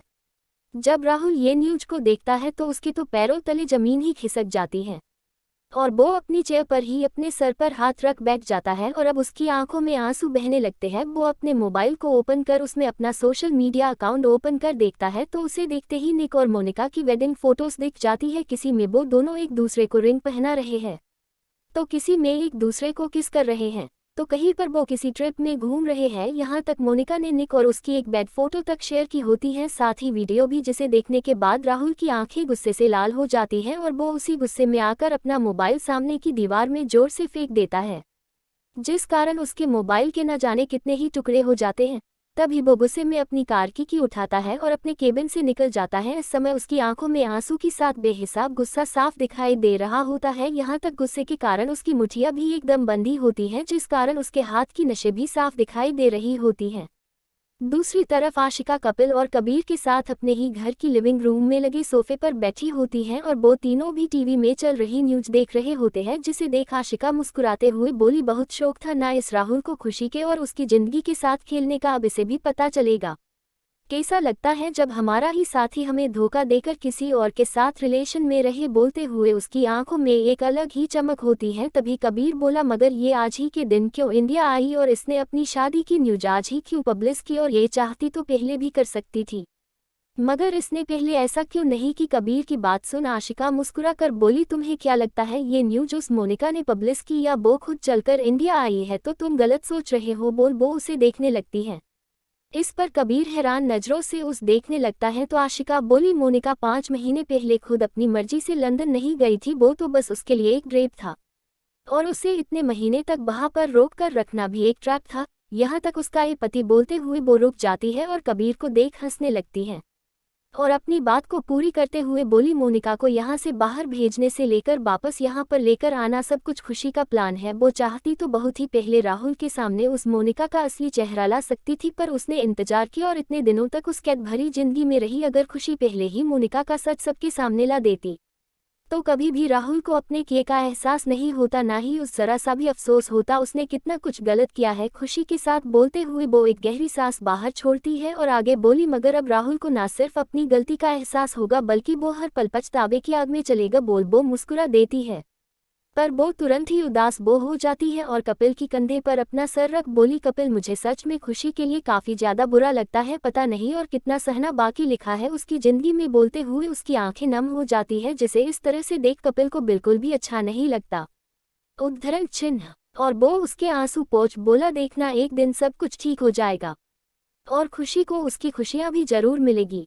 बोल वो आशिका का हाथ अपने हाथ में लेकर बोला, आशिका क्या अब हमें भी शादी कर लेनी चाहिए? बोलते हुए वो उसे देखने लगता है और कपिल की बात सुन आशिका बोली, पर मैं चाहती हूँ खुशी की जिंदगी में सब कुछ ठीक हो जाए, उसके बाद हम शादी करें। बोलते हुए वो उसे देखने लगता है, जिसे सुन कपिल बोला, मैं तब तक इंतजार कर सकता हूँ। बोल वो उसका माथा चूम लेता है और उन दोनों को ऐसे लबी डबी होते देख कबीर खुद को वहां पर कबाब में हड्डी समझता है और उन्हें देख बोला, यार मैं भी यहीं पर हूँ, कम से कम मुझे यहाँ से जाने तो दो, उसके बाद तुम अपना कंटिन्यू करना। बोल वो अपनी जगह से खड़ा हो जाता है और उसकी बात सुन आशिका शर्मा कर अपना चेहरा कपिल के सीने में ही छुपा लेती है। दूसरी तरफ राहुल काफी ज्यादा गुस्से में मोनिका के घर के बाहर अपनी कार रोकता है। 68 एपिसोड। दूसरी तरफ राहुल काफी ज्यादा गुस्से में अपनी कार मोनिका के घर के बाहर रोकता है और अपनी कार से बाहर निकलकर उस विला को देखता है जिसे उसने ही मोनिका को गिफ्ट किया था, जिसे याद कर उसकी आंखों में आंसू आ जाते हैं और वो अपनी आंखें गुस्से से लाल लिए विला के अंदर चला जाता है। उद्धरण चिन्ह और विला के अंदर जाते ही वो मोनिका को पूरे घर में यहाँ से वहाँ देखने लगता है, पर मोनिका उसे नीचे कहीं भी नहीं दिखती। ये देख वो सीढ़ियों से चढ़ते हुए ऊपर बेडरूम की तरफ बढ़ जाता है। वो जैसे जैसे बेडरूम की तरफ बढ़ रहा होता है वैसे ही उसके कदमों की रफ्तार धीमी पड़ने लगती है, क्योंकि उसे बेडरूम से कुछ आवाजें आ रही होती है, जिसे सुनने के बाद उसका दिल टूट ही जाता है, बिल्कुल वैसे ही जैसे खुशी का टूटा था, और उसे सांसें भी लेनी मुश्किल लगने लगती हैं। पर वो किसी तरफ रूम के दरवाजे तक पहुंचता है तो देखता है डोर आधा खुला होता है। ये देख वो आधे खुले दरवाजे से ही अंदर का नज़ारा देखता है तो उसकी आंखें आंसुओं से भर जाती हैं और उसकी मुठ्ठियां गुस्से से बंध जाती है। अंदर मोनिका अपने पति निक के साथ इंटीमेट हो रही होती है और दोनों के ही शरीर पर कोई भी कपड़ा नहीं होता है। साथ ही मोनिका निक के ऊपर बैठी बोल रही होती है, oh baby, there is really a different thing in you, no matter how many times I get intimate with you, but I can't get enough of you. Oh baby, तुम में सच में एक अलग ही बात है, मैं जितनी भी बार तुम्हारे साथ इंटीमेट हो लूँ पर मेरा मन ही तुमसे नहीं भरता। बोल वो उसे देखने लगती है और उसकी बात सुन निक भी बोला, baby you are really very beautiful and I like your body very much, specially this figure of yours. और मेरा भी मन तुमसे नहीं भरता बेबी, तुम सच में बहुत ही ज्यादा सुंदर हो और मुझे तुम्हारी ये बॉडी काफी ज्यादा पसंद है, खासकर तुम्हारे ये फिगर। बोलते हुए ही वो अपने दोनों हाथों को उसके ब्रेस्ट पर रख देता है, जिसे देख मोनिका मुस्कुराने लगती है और साथ ही उसकी सिसकियां निकलने लगती हैं, जिसे सुन निक और भी ज्यादा एक्साइटेड हो जाती है। वहीं बाहर खड़ा राहुल ये सब सुनकर गुस्से से बौखला जाता है और वो बिना बोले ही जोर से दरवाजे को एक जोर का लात मारता है और अपनी आंखों में आंसू के साथ गुस्सा और नफरत दोनों ही लिए कमरे के अंदर आ जाता है। और ऐसे जोर से दरवाजा खुलने की आवाज सुन मोनिका और निक भी एक दूसरे से अलग होकर सामने देखते हैं। वही राहुल को अपने सामने इतने गुस्से में देख मोनिका एक पल के लिए मानो डर ही जाती है, पर वो जल्दी से वहीं पर पड़ा एक टोबल उठाकर खुद पर लपेट राहुल को देख बोली, ओह राहुल तुम यहाँ पर, अच्छा हुआ तुम यहाँ पर आ गए और तुमने सब अपनी आंखों से ही देख लिया। बोल वो मुस्कुराने लगती है। वही उसकी मुस्कान देख राहुल का खून खोलने लगता है और वो अपनी आंखों में बेहिसाब गुस्सा और नफरत लिए मोनिका की तरफ बढ़ जाता है। और इससे पहले मोनिका कुछ समझ या बोल पाती उससे पहले ही राहुल मोनिका का गला पकड़ उसे दीवार से सटाते हुए बेहद ही खतरनाक आवाज में बोला, क्या है मोनिका, क्या है ये सब तुमने मुझसे बोली? तुम अपनी बीबी को अपनी जिंदगी से बाहर निकाल फेंको। तुमने कहा अपनी बीबी को इतना टॉर्चर करो वो तुम्हें छोड़कर भाग जाए। तुमने मुझे कहा उस लड़की को सबकी नज़रों में इतना गिरा दो ताकि वो कभी उठ ही ना पाए। तुमने जो भी मुझसे कहा मैंने वो सब किया। उद्धरण चिन्ह। तुम्हारी सारी बातें मानी, उसे जानवरों की तरह पिटा, उसके जानवर भी ना खाए बेसा खाना दिया, उसकी ही आंखों के सामने तुम्हारे साथ रिश्ता बनाया। क्या कुछ नहीं किया मैंने उसके साथ? और तुमने क्या किया मेरे साथ? मेरे प्यार मेरी फीलिंग सबका मजाक बना कर रख दिया। क्यों किया तुमने मेरे साथ ऐसा? बोलो क्यों? बोलते हुए ही वो उसे अपनी हाथों की पकड़ से दीवार से ही टिका कर जमीन से कुछ फीट ऊपर उठा देता है। उद्धरण चिन्ह। जिस कारण मोनिका खुद को चुराने की कोशिश करने लगती है और वो किसी पानी बिना मछली की तरह झटपटाने लगती है, मगर राहुल फिर भी उसे छोड़ता नहीं है। वो बस गुस्से से लाल हो चुकी अपनी आंखों को लिए मोनिका को ही देख रहा था और उसे देखकर ऐसा लग रहा था जैसे वो आज मोनिका की जान ही ले लेगा। उद्धरण चिन्ह। तभी मोनिका धीमी आवाज में बोली, मुझे छोड़ दो राहुल, मैं प्रेग्नेंट हूँ। बोल वो अपना गला चुराने की कोशिश करने लगती है और मोनिका की बात सुनकर राहुल की पकड़ ढीली पड़ जाती है, जिससे मोनिका सीधे जमीन पर जाकर गिरती है और जमीन पर गिरते ही वो लंबी लंबी सांसें लेने लगती है।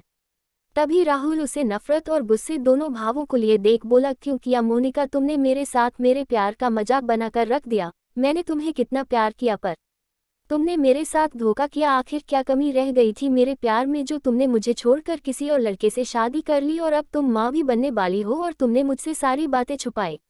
उद्धरण चिन्ह। यहाँ तक पिछले इतने महीनों से तुम मुझे बेवकूफ़ बना रही क्यों? बोलो जवाब दो मुझे। बोल वो उसे खा जाने वाली नज़रों से देखने लगता है। वही राहुल की इतनी खतरनाक पेनी नज़रों को देख मोनिका एक पल के लिए डर जाती है, पर भी खुद को नॉर्मल कर अपना जगह से खड़ी होकर बोली, क्या सुनना चाहते हो तुम? यही ना, मैंने तुम्हें धोखा दिया तो सुनो। हाँ मैंने तुम्हें धोखा दिया, हाँ दिया मैंने तुम्हें धोखा, और मुझे उसका ज़रा सा भी अफसोस नहीं है। और मुझे क्यों अफसोस नहीं है जानना चाहोगे तुम? बोलते हुए वो राहुल को देखने लगती है और उसकी बात सुन राहुल भी उसे देखने लगता है। तो मोनिका बोली, सुनो मैंने क्यों तुम्हें धोखा दिया? असल में तो मैंने तुम्हें कभी प्यार ही नहीं किया। बोलते हुए वो राहुल को देख तेज आवाज में बोली, हाँ यही सच है, मैंने कभी भी तुम्हें प्यार नहीं किया। इनफैक्ट मैंने तो तुम्हें कभी भी प्यार की नज़रों से देखा ही नहीं। मैंने अगर कुछ से प्यार किया तो वो है तुम्हारे पैसे और तुम्हारी प्रॉपर्टी, उसके अलावा मैंने कभी किसी और से प्यार नहीं किया। मुझे तुमसे कोई मतलब नहीं था, न तुम्हारे होने से और ना ही तुम्हारे ना होने से। मुझे तो बस मतलब था बस तुम्हारी दौलत से। मैंने बस तुमसे प्यार का झूठा नाटक किया और तुम मेरे उस नाटक में आ भी गए। मैंने बस तुम्हारा यूज़ किया फिल्म को पाने में। मुझे जब भी कोई फिल्म चाहिए होती मैं तुम्हें खुश कर दिया करती और तुम उसे मेरा प्यार समझ मेरे रिश्ता बनाते और मुझे फिल्म में मेन लीड का रोल देते। मुझे तो बस कामयाबी चाहिए थी और तुम उस कामयाबी की सीढ़ी। तुम्हें लगता मैं तुमसे प्यार करती इसलिए तुम्हारे साथ रिश्ता बनाती, तो ये गलत है क्योंकि मैं तो बस तुमसे अपनी नीड्स पूरी करती। बोल वो जोरों से हंसने लगती है और वही मोनिका की बात सुन राहुल पूरी गुस्से से पागल हो जाता है। तभी मोनिका अपनी बात आगे बढ़ाते हुए बोली, तुम्हें एक राज की बात बताओ। बोल वो राहुल को देख मुस्कुराए और बोली, तुम्हें पता नहीं? चलो मैं आज तुम्हें बताती हूँ। तुम वो पहले इंसान नहीं जिसके साथ मैं सोई हूँ, बल्कि तुम्हारे जैसे ही ना जाने कितने बेवकूफ़ और प्यार में पागल आशिक रहे हैं मेरे, जिनके साथ मैं सोई और तुम्हारे साथ रहते हुए भी आगे सोती रही क्योंकि किसी एक इंसान के साथ मेरा मन ही नहीं भरता। बोल वो अपने दोनों कंधे उचका देती है और अपना क्यूट सा फेस बनाकर बोली, तुम्हें पता है उस दिन शिमला में जो सूप मेरे ऊपर गिरा था? बोल वो थोड़ा रुककर राहुल के गुस्से से लाल फेस को देखती है और उस पर हंसते हुए बोली, वो जो सूप मेरे ऊपर गिरा था ना, वो गर्म नहीं बल्कि ठंडा सूप था और उसे तुम्हारी उस गवार बीबी ने नहीं बल्कि मैंने ही अपने ऊपर गिरा लिया था। बोल वो अपने पेट पर हाथ रख हंसने लगती है और उसकी बातों को सुनकर राहुल का मन करने लगता है वो अभी के अभी मोनिका का खून कर दे। तभी मोनिका अपनी बात आगे बढ़ाते हुए बोली, मैंने तो बस नाटक की, पर तुमने क्या किया? राहुल अपनी ही बीबी का हाथ खोलते हुए पानी में डाल दिया और एक बार भी उसकी बात तक नहीं सुनी। और तुम्हारी वो बेचारी बीबी कितना कुछ सहने के बाद भी तुम्हारे साथ ईमानदारी से रही, तुम्हारे सारे जुर्म सही पर फिर भी तुम्हें कभी कुछ नहीं बोली, मगर तुमने क्या किया? वो जाकर वहां पर लगे सोफे पर बैठ जाती है और अपने पैर के ऊपर पैर चढ़ाकर उसके सामने ही आराम से बैठते हुए बोली, मैंने बस तुमसे बोली तुम अपनी बीबी के साथ ऐसा करो वैसा करो, मैंने तो बस बोली, मगर जो भी किया तुमने किया। अपनी शादी की पहली ही रात उसे इस तरह पिटा जिसके कारण वो मरने की हालत में आ गई। हनीमून के नाम पर उसे अपने साथ लेकर तो गए पर हनीमून किसी और के साथ मनाए, वो भी उसकी ही आंखों के सामने। वो राहुल के अब तक सफ़ेद पड़ चुके चेहरे को देखने लगती है और उसे देख मुस्कुरा कर बोली, यहाँ तक तुमने अपनी ही बीबी का रेप तक कर दिया। काय ची ची, कितनी ही शर्म की बात है ना राहुल बेबी, अपनी ही बीबी का रेप करना, उसकी जिंदगी नर्क से भी बुरी बना देना। बोल जोरों से राहुल को देख हंसने लगती है और मोनिका की सारी बातों को सुनकर राहुल का चेहरा एकदम सफ़ेद पड़ जाता है और उसके सफ़ेद पड़ चुके चेहरे को देख मोनिका बोली, तुम सच में कितने बेवकूफ़ हो ना राहुल, जो ये भी नहीं समझ पाए तुम्हारी बीबी कितनी ज़्यादा प्योर और अच्छी है, जो तुम्हारे इतना सब करने के बाद भी तुम्हें छोड़कर नहीं गई और तुम समझ ही नहीं पाए वो तुमसे प्यार करती है। अगर उसे तुम्हारी दौलत से प्यार होता तो वो कब की तुम्हारी आधी जायदाद लेकर चली जाती, पर वो तुमसे प्यार करती है इस कारण तो वो अभी भी तुम्हारे साथ है, तुम्हारा सारा टॉर्चर सह रही है पर तुम्हें कुछ भी नहीं बोल रही। बोल राहुल से बोली, अब सुन लिया ना तुमने सारा सच, अब निकल जाओ यहाँ से और मुझे और मेरे पति को डिस्टर्ब करना बंद करो। वो उसे जाने का इशारा करती है। वही मोनिका की सारी बातों को सुन राहुल अंदर तक टूट जाता है, यहाँ तक उसे तो अपने पैरों पर भी खड़े होते नहीं बनता है और वो लखा जाता है और उसकी आंखों में बेहिसाब आंसू आने लगते हैं और वो बिना कुछ बोले ही वहां से चला जाता है और उसे जाते देख मोनिका जोर की आवाज के साथ डोर बंद कर देती है। वही निक बस शांति से उन दोनों की बातों को सुन रहा होता है और ऐसा लगता है जैसे उसे कुछ समझ ही नहीं आता। राहुल और मोनिका दोनों इतनी देर से बोल क्या रहे हो, तभी मोनिका उसके पास आकर उसे देख बोली, सॉरी बेबी, पता नहीं लोग कहाँ से मुंह उठाकर आ जाते हैं। वो उसे हक कर लेती है।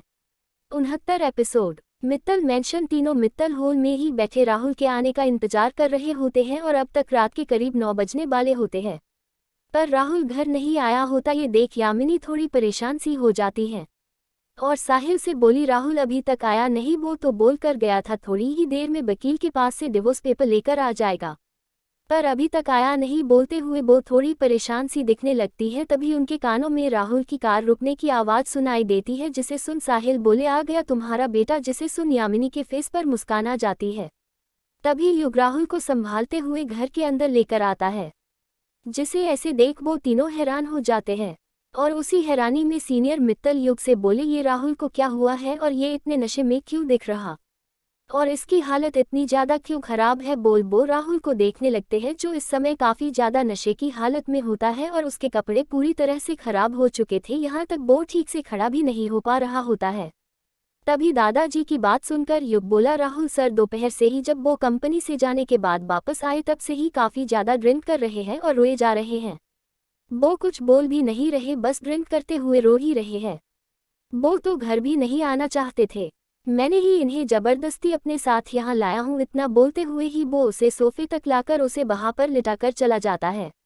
उद्धरण चिन्ह। और वो सब राहुल की ऐसी हालत देख हैरान होते हैं। तभी यामिनी राहुल के पास बैठते हुए बोली, राहुल बेटा क्या हुआ तुम्हें, तुमने इतनी ज़्यादा ड्रिंक क्यों की और तुमने ये क्या हालत बना ली है अपनी। बोलते हुए उनकी आवाज़ में साफ फिक्र दिखाई दे रही होती है। तभी राहुल अपनी मोम की बात सुनकर उनकी गोद में अपना सर रखकर जोरों से रोने लगता है, जिसे ऐसे रोते देख यामिनी परेशान होकर बोली, क्या हुआ बेटा, तुम ऐसे रो क्यों रहे हो, क्या हुआ है मुझे बताओ। बोलते हुए वो उसके बालों को सहलाने लगती है तो राहुल अपनी मोम की बात सुनकर रोते हुए बोला, मोम मुझसे बहुत बड़ी गलती हो गई, मुझसे सच में बहुत ज़्यादा बड़ी गलती हो गई। ये मैंने क्या कर दिया मोम, मैंने उस मोनिका की बात मानकर अपनी ही पत्नी के साथ कितना गलत किया। बोल रोने लगता है और उसकी बात सुन सभी हैरान होते हैं। तो यामिनी बोली, क्या बोल रहे हो तुम बेटा, साफ साफ बोलो और ये रोना बंद करो पहले। बोलते हुए वो उसका सर अपनी गोद से हटा देती है। इस पर राहुल और भी ज़्यादा जोर से रोते हुए बोला, मोम मैंने बहुत गलत किया, मुझे ऐसा नहीं करना चाहिए था। बोलते हुए वो दोबारा से रोने लगता है और वैसे ही रोते हुए बोला, मोम मैंने ये शादी मोनिका के कहने पर ही की थी, क्योंकि उसने ही मुझसे बोली थी अगर मैं शादी कर लेता हूँ उस लड़की से तो सारी प्रॉपर्टी मुझे वापस मिल जाएगी। और शादी के पहली ही रात मैंने खुशी से एक ऐसा कॉन्ट्रैक्ट साइन करवा लिया जिस कारण वो 1 साल होते ही मुझे छोड़कर चली जाए। और जब उसने साइन करने से मना की तो मैंने गुस्से में आकर उसे बहुत पिटा। वो अपने सर पर हाथ रख लेता है और रोते हुए ही बोला, ये मैंने क्या कर दिया। वो रोते हुए आगे बोला, मोम मैंने उस मोनिका के कहने पर सब कुछ किया, यहाँ तक आप सबका खुशी का सबका दिल जीता और सबका भरोसा हासिल किया। बोलते हुए ही वो उन्हें सारी सच्चाई बता देता है, कैसे उसने सबका भरोसा जीता, कैसे खुशी के दिल में अपनी जगह बनाए और कैसे वो फेक फोटो सबको दिखाकर सबकी नज़रों में उसे कैरेक्टरलेस साबित किया। यहाँ तक उसने ये सब क्यों किया सब कुछ बता देता है और वही ज़मीन पर बैठकर रोने लगता है और रोते हुए बोला, मैंने ये क्या कर दिया मोम, मैंने उस मोनिका की बातों में आकर खुशी जैसी इतनी अच्छी लड़की की जिंदगी खराब कर दी, उसे जानवरों से भी ज़्यादा बुरा बर्ताव किया, यहाँ तक हर रात उसकी इज्जत के साथ खिलवाड़ करता रहा। वो अपना सर पकड़कर वही ज़मीन में बैठ फुट फुट कर रोने लगता है और रोने के कारण उसके गले से भी आवाज़ भारी आने लगती है और अपने बेटे की सारी बातों को सुनकर उन सबका सर शर्म से झुक जाता है और अपने पोते की सारी बातों को सुन और खुशी के लिए अपना सारा बुरा बर्ताव याद कर दादाजी की आंखों में आंसू आ जाते हैं और अपना से शर्म से झुका वहाँ से चले जाते हैं। तो वही साहिल जी भी सारा सच सुनने के बाद वहाँ से चले जाते हैं, क्योंकि उन्हें खुद पर ही शर्म आने लगी थी। वो कैसे किसी मासूम लड़की के साथ इतना कुछ बुरा कर सकते थे और अपनी पत्नी की बातों में आकर वो कैसे किसी बच्ची के साथ बुरा कर सकते हैं, सब कुछ सोचकर वो अपने आप में ही शर्मिंदा हो जाते हैं।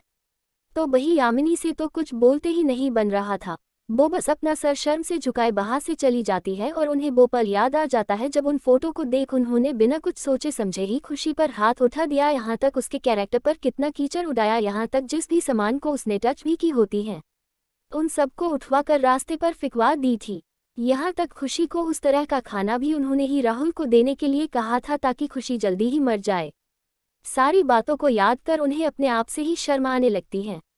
वही राहुल काफ़ी देर तक वैसे ही वहाँ पर रोते रहता है और जब उसका रोना बंद होता है तब तक उसका सारा नशा भी उतर चुका होता है। राहुल अपनी नज़रें उठाकर ऊपर सीढ़ियों की तरफ देखता है। उसकी आज हिम्मत नहीं हो रही थी वो खुशी का सामना कर पाए।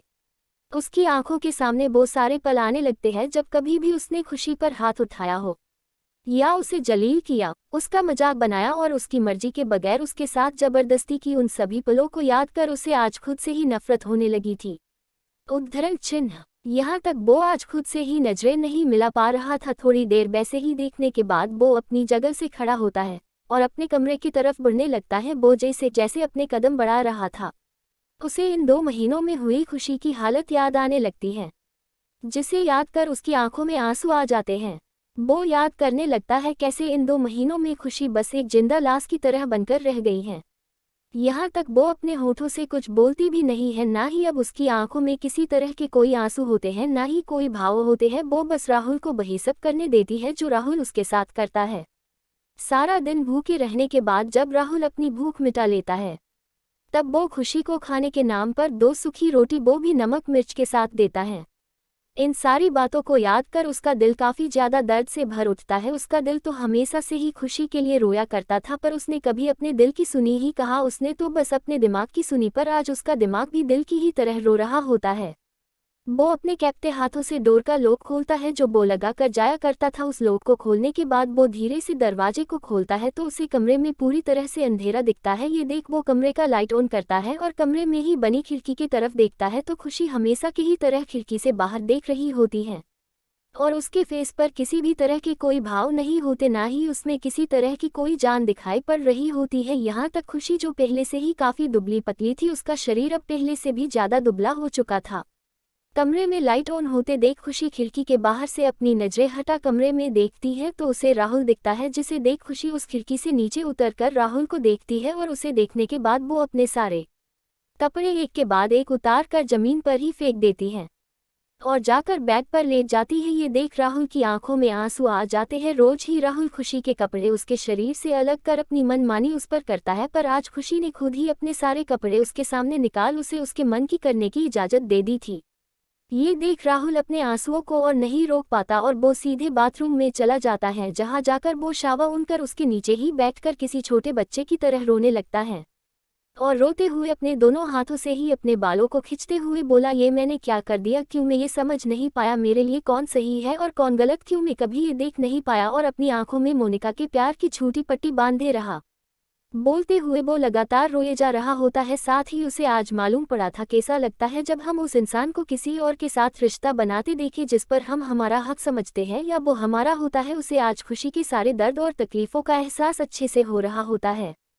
थोड़ी देर वैसे ही रहने के बाद राहुल शावर बंद कर अपने कपड़े पहनकर बाहर निकलता है तो उसकी नजरें बेड पर लेटी खुशी पर पड़ती है, जो अपनी आंखें खोले ऊपर फैन की तरफ देखे जा रही होती हैं और उसकी आंखों में किसी भी तरह के कोई भाव नहीं होते हैं।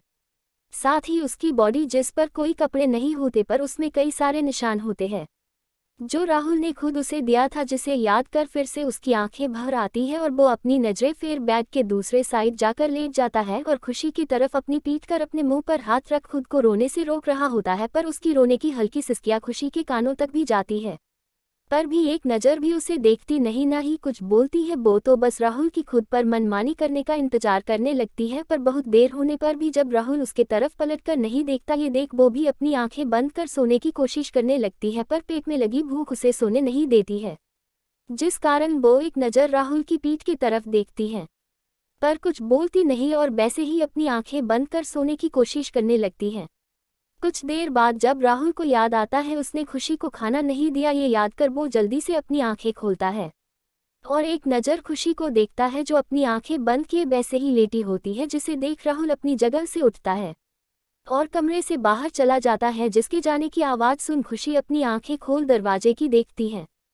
थोड़ी ही देर में राहुल अपने हाथों में खाने से भरी प्लेट लेकर आता है और खुशी को देख जैसे ही कुछ बोलने को होता है तो उसकी जुबान लड़खड़ा जाती है और उसे कुछ बोलते ही नहीं बनता। ये देख वो अपनी सारी हिम्मत जुटाकर अपनी रुआसी आवाज में बोला, खुशी खाना खा लो। बोलते हुए वो अपनी नजरें झुका लेता है और राहुल की आवाज़ सुन खुशी बेड से उठकर बैठ जाती है और राहुल को देखने लगती है, जिसकी आंखें काफ़ी ज़्यादा लाल और सूज चुकी थी, जिसे देखकर भी वो कुछ नहीं बोलती। वो बस जाकर नीचे ज़मीन में बैठ जाती है और राहुल की प्लेट नीचे रखने का इंतजार करने लगती है और उसे ऐसे देख राहुल बोलना तो चाहता था, खुशी उठ जाओ और इस तरह अब से तुम्हें नीचे बैठने की कोई ज़रूरत नहीं है, पर वो बोल नहीं पाता और ना चाहते हुए भी खाने की प्लेट खुशी के सामने रख देता है और खुशी के खाने का इंतजार करने लगता है। पर जब खुशी खाने की प्लेट को देखती है तो एक पल के लिए उसकी आंखें हल्की सी हैरान जरूर होती हैं, क्योंकि आज उसकी प्लेट डिस्पोजल वाली नहीं थी, ना ही उसकी थाली में रोज की तरह 2 सूखी रोटी और नमक मिर्च था, बल्कि आज उसकी प्लेट में वो खाना था जो इंसान खाते हैं। पर उस खाने को देखने के बाद खुशी उसे हाथ भी नहीं लगाती और वापस जाकर बेड पर लेट जाती है, जिसे ऐसा करते देख राहुल की आंखों में आए आंसू और भी ज़्यादा तेज हो जाते हैं। वो बोलना तो बहुत कुछ चाहता था पर वो कुछ बोल ही नहीं पाता और अपनी आंखों में आए आंसुओं को साफ कर वो भी बेड में जाकर लेट जाता है। वो जैसे ही बेड पर लेटता है खुशी धीरे से नजरें उठा उसे देखती है और उसके करीब जाकर उसके सीने पर ही अपना सर रख उसके दिल की धड़कनों को सुनते हुए सो जाती है। और इतना सब करने के बाद भी खुशी को अपने सीने से लग सोते देख राहुल का दिल एक बार फिर दर्द से भर उठता है और वो भी अपनी आंखें बंद कर उसे अपनी बाहों में ही भर कर सो जाता है। मैं यहाँ आप सबको बता दूं, राहुल मित्तल ने सच में खुशी के साथ बहुत गलत और बुरा किया है, यहाँ तक उसके घर वालों ने भी, जिसलिए मैं खुद बिल्कुल भी नहीं चाहूंगी खुशी राहुल मित्तल जैसे लड़के और उसके परिवार के साथ रहे। पर इसके सीजन 2 में खुशी अपने प्यार अपने राहुल की आत्मा बन चुके इंसान के साथ जरूर दिखेगी। 70 एपिसोड। अगली सुबह जब राहुल की आंखें खुलती हैं तो उसे अपने अंदर कुछ खाली खाली सा लगता है। ये देख उसका दिल उदासी से भर जाता है और वो अपने आसपास देखता है तो वो ये देख हैरान हो जाता है, उसके पास खुशी नहीं थी, जिसे ना देखकर उसका दिल दर्द से भर जाता है और उसकी आंखें बेचैन हो उठती हैं। उद्धरण चिन्ह। और वो पूरे कमरे में देखने लगता है पर उसे कहीं भी खुशी नहीं दिखती, जिसे ना देखकर उसका तो मानो दिल ही बैठ जाता है, क्योंकि रोज जब उसकी आंखें खुलती हैं तब उसके सामने सबसे पहले खुशी का ही चेहरा होता है, जो उसके सीने पर सर रखी सो रही होती है। पर आज वैसा कुछ भी नहीं था, इसलिए उसका दिल बेचैन हो उठता है और उसे एक अनजाना डर सताने लगता है, खुशी उसे कहीं छोड़कर तो नहीं चली गई। तभी उसे बाथरूम से पानी के गिरने की आवाज़ सुनाई देती है, जिसे सुन वो अपनी जगह से खड़ा होकर बाथरूम की तरफ बढ़ जाता है। उद्धरण चिन्ह। और वो इससे पहले बाथरूम का डोर खोल अंदर जा पाता उसके हाथ कांपने लगते हैं और वो जैसे ही मुड़कर जाने के लिए अपने कदम बढ़ाता वैसे ही उसकी नज़र टाइल्स पर जाती है, जिसमें खून के निशान होते हैं और उन खून के इतने सारे निशानों को देखकर वो काफ़ी ज़्यादा डर जाता है और जल्दी से बाथरूम का डोर खोलता है और डोर खोलते ही अपने सामने का नज़ारा देख हैरान हो जाता है। साथ ही वो जोर से चिल्ला खुशी, बोलते हुए ही वो खुशी के पास जाकर नीचे बैठ जाता है और उसे उठाने की कोशिश करते हुए बोला, खुशी खुशी उठो, ये तुम्हें क्या हो गया, खुशी उठो ना। बोलते हुए वो रोने लगता है। खुशी नीचे बेहोश पड़ी होती है और उसके सर से हल्का खून निकल रहा होता है, साथ ही उसकी निचली बॉडी पूरी तरह से खून से लथपथ होती है, जिसे देख राहुल काफी ज्यादा डर जाता है। और जब वो देखता है खुशी उठ नहीं रही, ये देख वो खुशी को बाथरूम में ही टंगे बाथरोब को पहना देता है और उसे अपनी गोद में उठा नीचे की तरफ दौड़ने लगता है। इस समय राहुल की आंखों में पछतावे के साथ ही खुशी के लिए फिक्र भी साफ दिखाई दे रही होती है। राहुल खुशी को अपनी गोद में ही लिए सीढ़ियों से नीचे उतरता है और वो तेजी से बाहर की तरफ भागने लगता है। वहीं जब पहले से ही नीचे मौजूद लोगों की नज़र राहुल की बाहों में बेहोश और खून से लथपथ खुशी पर जाती है तो वो सब भी हैरान हो जाते हैं और वो लोग कुछ पूछ पाते उससे पहले ही राहुल उसे लेकर बाहर निकल जाता है। और करीब आधे घंटे बाद राहुल और उसके घर वाले बाहर बेंच पर बैठे परेशान दिखाई पड़ रहे होते हैं। तभी एक नर्स अंदर से बाहर आती है, जिसे देख राहुल जल्दी से उसके पास जाकर बोला, नर्स क्या हुआ, मेरी वाइफ को वो ठीक तो है ना, उसे कुछ हुआ तो नहीं ना। बोलते हुए उसकी आंखें झलक पड़ती है, जिसे ऐसे देख वो नर्स बोली, क्या आप में से किसी का और जोड़ ब्लड है। जिसे सुन वो सबीना में अपना सर हिला देते हैं। ये देख नर्स बोली, हमारे पास इस समय वो पॉजिटिव ब्लड नहीं है, आप लोग जितना जल्दी हो सके ब्लड का इंतजाम कर लीजिए। अगर उन्हें समय पर ब्लड नहीं मिला तो उनकी जान जा सकती है। वैसे भी पहले से ही उनके शरीर में ब्लड कम था और आज जो उनके साथ हुआ उसके बाद तो उनके शरीर में खून की मात्रा और भी कम हो गई। बोल वो वहां से चली जाती है। तभी साहिल जी बोले, मैं देखता हूँ किसी ब्लड बैंक में वो पॉजिटिव ब्लड होगा। तो सारे लोग खून का पता करते हैं पर किसी को भी और जोड़ खून नहीं मिलता, जिसे देख राहुल काफी ज्यादा परेशान हो जाता है। तभी उसे याद आता है कपिल का खून भी वही है जो खुशी का है, जिसे याद आते ही वो कपिल को फोन लगा देता है। दूसरी तरफ कपिल आज सुबह ही अपने ऑफिस आ गया था, क्योंकि सुबह के 7 बजे ही उसने एक जरूरी मीटिंग रही थी। वो बस मीटिंग हॉल की तरफ बढ़ ही रहा होता है, तभी उसके पॉकेट में रखा फोन बजने लगता है। ये देख वो अपने मोबाइल को निकाल देखता है तो उसे उस पर राहुल का नंबर दिखता है, जिसे देखते ही उसके सामने खुशी का उस पल का चेहरा आ जाता है, जब खुशी किस तरह भूख के कारण एक कुत्ते से खाने के लिए झगड़ रही होती है। और उस पल को याद कर कपिल की आंखों में राहुल के लिए गुस्सा और नफरत दोनों दिखाई देने लगती है। उद्धरण चिन्ह। और वो फोन कट कर देता है, पर फोन कट करने के तुरंत बाद ही उसका फोन दोबारा बजने लगता है। ये देख इस बार कपिल फोन उठाकर गुस्से में कुछ भी बोलता उससे पहले ही राहुल रोते हुए बोला, खुशी हॉस्पिटल में है और उसे खून की जरूरत है और तेरा खून और खुशी का खून दोनों का सेम है। इतना बोल वो फोन कट कर देता है और जब कपिल खुशी के बारे में सुनता है तो वो तुरंत ही अपने ऑफिस से निकल जाता है। साथ ही वो आशिका को भी फोन कर देता है और थोड़ी ही देर में वो दोनों भी हॉस्पिटल में होते हैं। तभी नर्स कपिल को अपने साथ लेकर जाती है ताकि वो खुशी की बॉडी में कपिल का खून चढ़ा सके।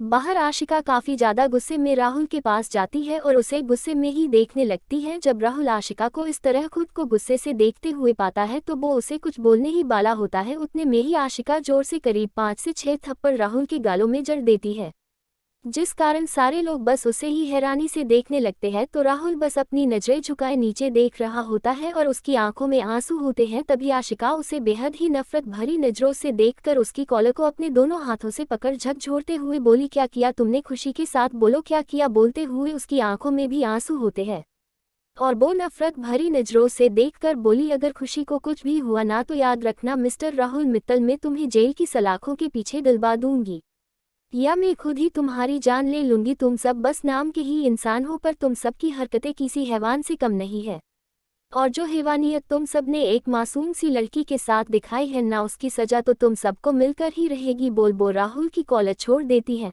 और डॉक्टर के बाहर निकलने का इंतजार करने लगती हैं। तभी डॉक्टर भी ऑपरेशन रूम का दरवाजा खोल बाहर आती है, जिसे देखते ही आशिका जल्दी से उनके पास जाकर बोली, क्या हुआ डॉक्टर, खुशी को वो ठीक तो है ना, उसे कुछ हुआ तो नहीं ना। बोलते हुए ही वो रोने लगती है। उद्धरण चिन्ह। तभी आशिका को ऐसे रोते देख डॉक्टर बोली, उनका मिसकैरेज हुआ है, वो बिग प्रेग्नेंट थी और समय पर खाना ना मिलने, दिन भर भूखे रहने के कारण उसकी बॉडी काफी ज्यादा बिक हो गई है और उनकी बॉडी बेबी कैरी नहीं कर पाई, इसलिए उनका मिसकैरेज हो गया है। ये मैंने कुछ दवाएं लिख दी है जिसे आप उन्हें समय पर दीजिएगा, इससे उनकी बॉडी जल्दी ही रिकवर करेगी और उनकी हेल्थ भी बढ़ेगी। उनकी उम्र के हिसाब से उनका वेट भी काफ़ी कम है और उनकी बॉडी काफ़ी ज़्यादा बिक, उन्हें काफ़ी ज़्यादा केयर की ज़रूरत है। इतना बोल वो एक स्लिप आशिका के हाथ में रख चली जाती है। तो वही डॉक्टर की बात सुन सबको तो जैसे सदमा ही लग जाता है, खासकर राहुल को ऐसा लगने लगता है जैसे उसकी पूरी दुनिया ही किसी ने उजाड़ दी हो और वो धड़ाम की आवाज़ के साथ ही वहाँ पर लगे बेंच पर बैठ जाता है। थोड़ी देर बाद खुशी को नॉर्मल वार्ड में शिफ्ट कर दिया गया था। तब आशिका खुशी के बेड के पास बैठी होती है और उसकी आंखें कुछ नमसी होती हैं। वो खुशी का एक हाथ अपने दोनों हाथों में लेकर बोली, ये क्या हालत हो गई खुशी तुम्हारी। बोलते हुए वो खुशी की सफ़ेद पड़ चुके फेस को देखती है और आगे बोली, कहा तुम महलों में रहने वाली एक प्रिंसेस थी और आज तुम्हारी हालत इतनी ज़्यादा खराब ही गई है। बोलते हुए उसकी आंखों के आंसू खुशी के उस हाथ पर गिरते हैं जिसे उसने थाम रखी होती है।